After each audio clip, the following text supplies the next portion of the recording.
성령의 임재, 젠센 프랭클린.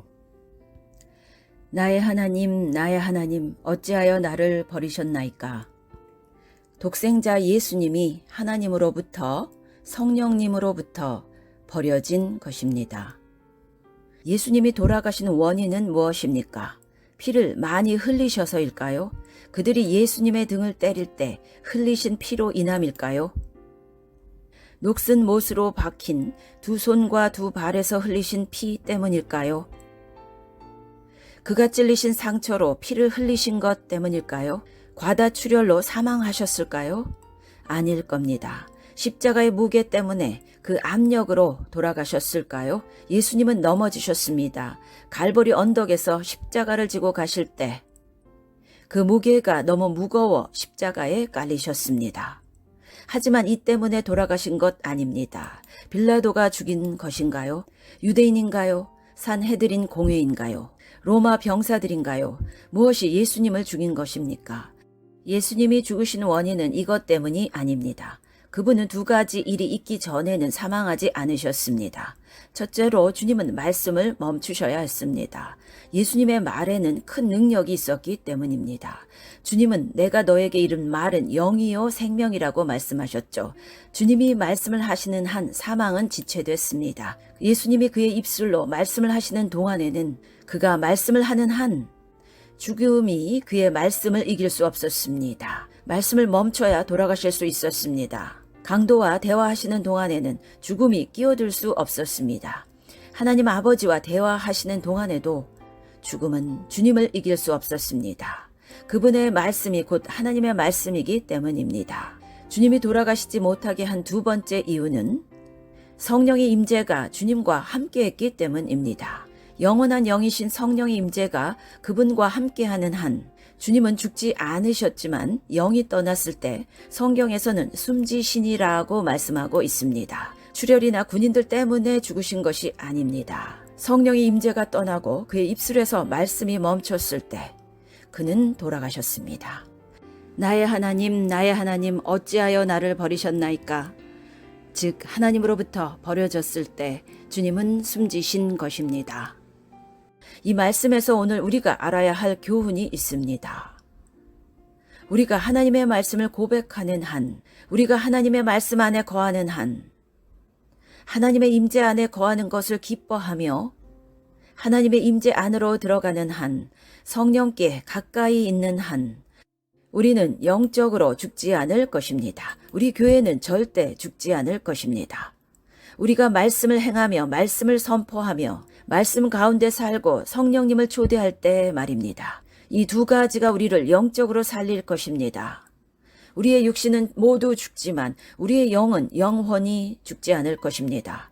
성령의 임재를 인정하고 놓지 않기 때문입니다. 성령의 임재가 떠나고 말씀이 우리 삶에서 역사하지 않을 때 우리는 영적으로 죽게 됩니다. 말씀이 선포되고 하나님의 임재가 있는 한 교회에 늘 생명이 있을 것입니다. 교회는 죽지 않을 것이고 여러분과 여러분의 삶이 영적으로 죽지 않을 것입니다. 하나님의 임재를 절대 놓치지 마시길 바랍니다. 예수님은 십자가에서 다 벗은 몸으로 죽으셨습니다. 예수님을 그린 그림에서는 그의 허리에 천을 둘렀지만 그분은 벗은 몸으로 십자가에 달리셨습니다. 왜죠? 그분은 두 번째 아담이셨기 때문입니다. 첫 번째 아담은 알몸이었지만 부끄러워하지 않았습니다.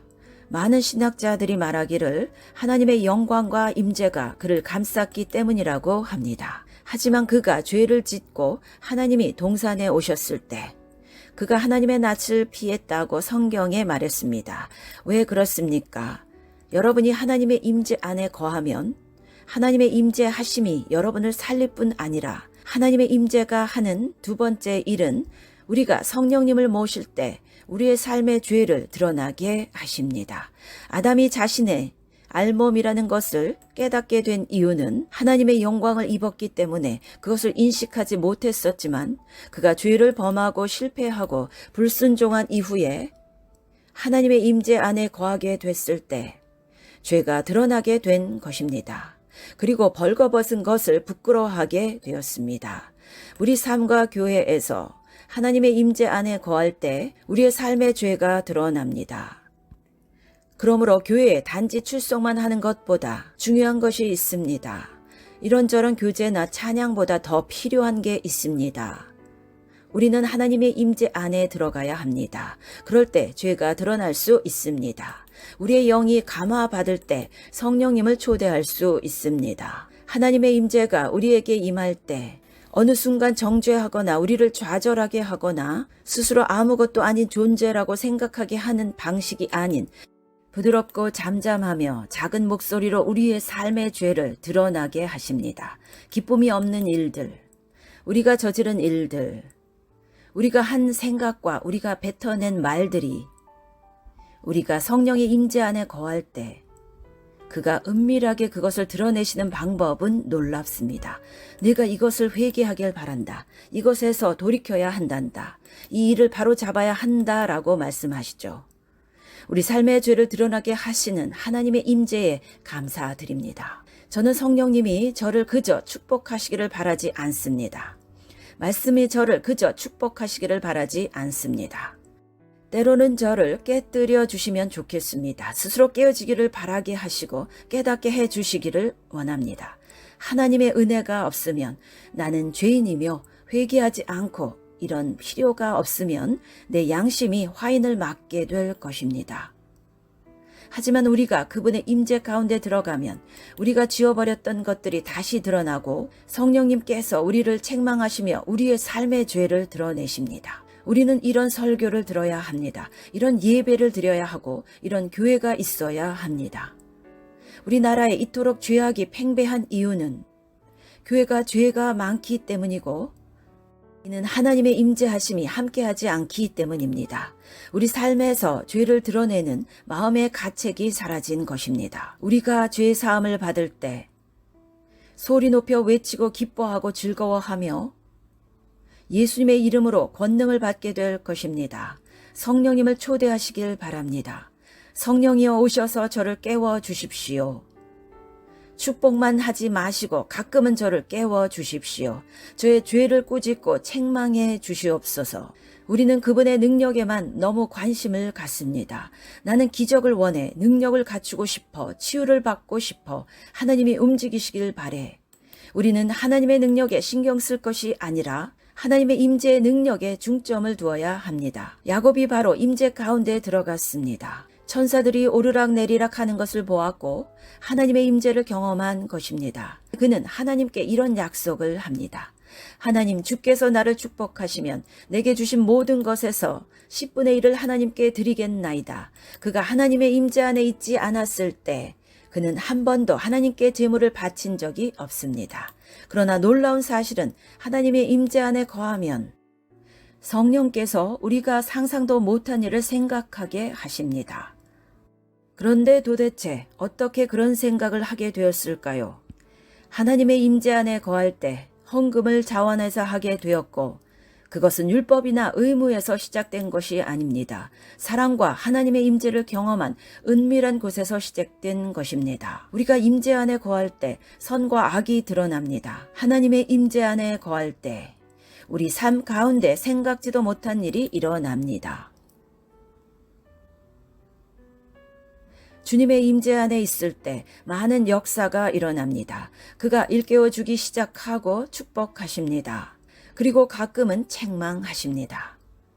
여러분이 정말로 마음의 찔림을 받은 적이 언제인가요? 여러분의 죄에 대해 마지막으로 비통해야 한 때가 언제입니까? 그분의 임재 안에 있지 않았던 것입니다. 여러분이 찬양으로 그분의 임재 안에 들어갈 때 그분은 능력으로 여러분의 상황 안에 들어오십니다. 여러분이 더욱 찬양으로 그분의 임재 안에 들어가면 그분도 능력으로 여러분의 상황 가운데 더욱 들어오십니다. 성령님을 초대해야 합니다. 사람은 자신의 사고에 최대 한계가 있을 수 있지만 하나님의 권능에는 한계가 없습니다. 믿음은 하나님께 어떤 한계도 두지 않으며 하나님께서도 믿음에 어떤 한계도 두지 않으십니다. 우리는 성령님을 초대하는 법을 알아야 합니다. 노아의 방주의 이야기에서는 어떻게 성령님을 모시나요? 비둘기는 성령의 상징입니다. 성경에 보면 그가 창문을 열고 비둘기를 내놓았다고 기록합니다. 비둘기가 날아갔고 이는 성령의 모습입니다. 놀라운 사실은 그가 비둘기를 내놓고 비둘기가 밖으로 날아가 머물 땅을 찾지 못했을 때 성령을 상징하는 비둘기가 자기 자신에게 말합니다. 노아는 성령을 모시는 방법을 알아. 나는 그에게 돌아갈 거야. 그의 창문으로 그의 가족에게로 돌아갈 거야. 왜냐하면 노아는 진실로 성령을 모시는 법을 알거든. 성경에 기록하기를 비둘기가 방주를 나왔을 때 노아가 손을 내밀어 자기에게로 받아들였다고 합니다. 그는 성령님을 모시는 방법을 알았습니다. 또 성경에서는 예수님에 관해 말씀합니다. 예수님께서 물로 세례를 받을 때 성령이 비둘기같이 그분께 임했고 그분 위에 머물렀다고 합니다. 어떻게 하면 비둘기가 우리에게 머무르게 하실 수 있을까요? 어떻게 하면 성령님을 초대해서 우리의 일상 가운데 그분을 모실 수 있을까요? 교회에 잠시 방문하시는 게 아니라 우리의 매일의 삶과 함께 하실 수 있을까요? 어떻게 하면 노아와 같을 수 있을까요? 여러분은 어떤지 모르겠지만 저는 제 안에 성령님을 모시고 싶습니다. 비둘기는 발이 머무를 곳이 없었기 때문에 자신을 크게 환영했던 사람에게 돌아간 것입니다. 우리에게 좋은 본보기죠. 다시 돌아왔을 때는 입에 감람나무 잎사귀를 물고 있었습니다. 감람나무는 기름 부으심을 의미합니다.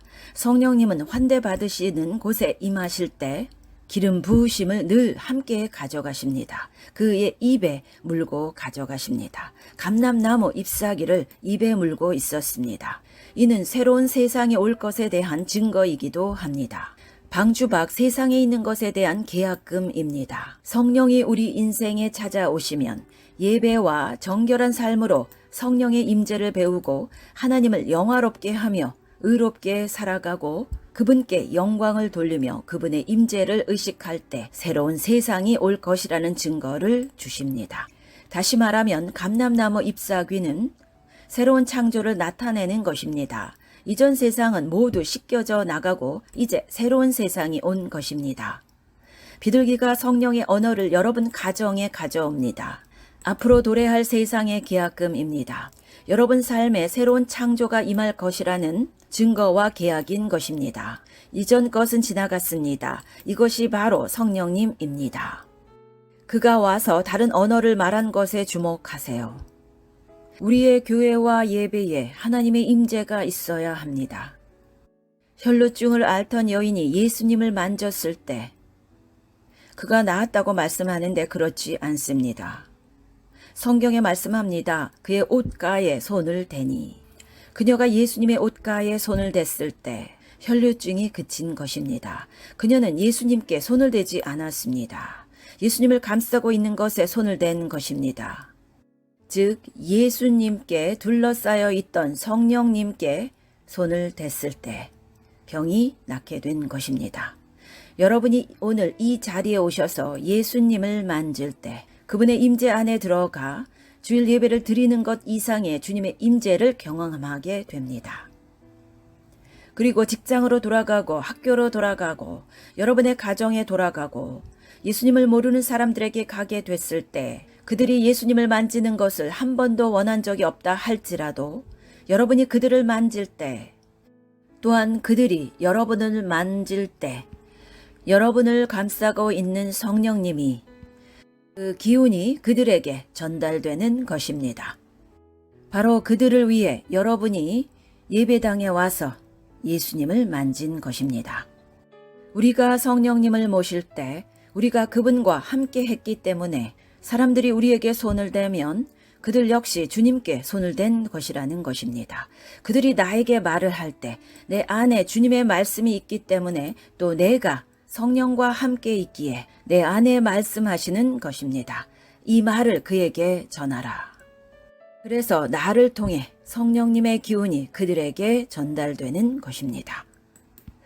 문제는 이것입니다. 여러분이 마지막으로 주님을 만진 것이 언제입니까? 전 교회에 오는데요.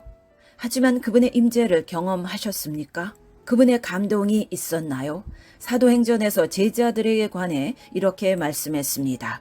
그들은 본래 학문 없는 줄로 알았다가 전에 예수와 함께 있던 줄도 알고 사람들이 말합니다. 이건 설명이 안 돼. 제자들이 이렇게 뛰어난데 대학을 다닌 것도 아니야. 예수님과 함께 한 것뿐인데 그것에 부인할 수 없는 능력이 있는 거야. 즉 제자들은 주님과 함께 있었고 이들은 제자들을 만진 것입니다. 즉 예루살렘 사람들은 제자들을 만나 설교를 들은 것입니다. 그런데 그들은 놀랐던 것입니다. 학교를 다니지 않았던 그들이 수천 명을 감동시키는 설교를 했던 것입니다. 예수님과 함께 있었던 능력입니다. 바로 성령의 임재의 능력이었습니다. 저와 여러분이 오늘 이런 성령의 능력이 살아 있습니까? 구원받은 여러분이 크리스찬으로서 해야 할 일은 예수님과의 멀고 차갑고 냉담하고 과거의 경험에 묶인 교제가 아니라 그분의 임재 안에 들어가 그분의 말씀에 충만히 거하며 우리가 길을 잃고 죽어가는 사람들을 만났을 때 그들을 향한 애통한 마음을 갖는 것입니다. 우리가 그분을 만질 때 그들이 알게 되고 보게 될 유일한 예수님은 내 안에 예수님인 것입니다. 여러분 안에 예수님입니다. 옆에 분에게 말해봅시다. 우리가 만날 사람을 위해 예수님을 만집시다. 예수님의 옷자락을 만집시다. 예수님을 감싸고 있는 성령의 임재에 손을 댑시다. 아멘.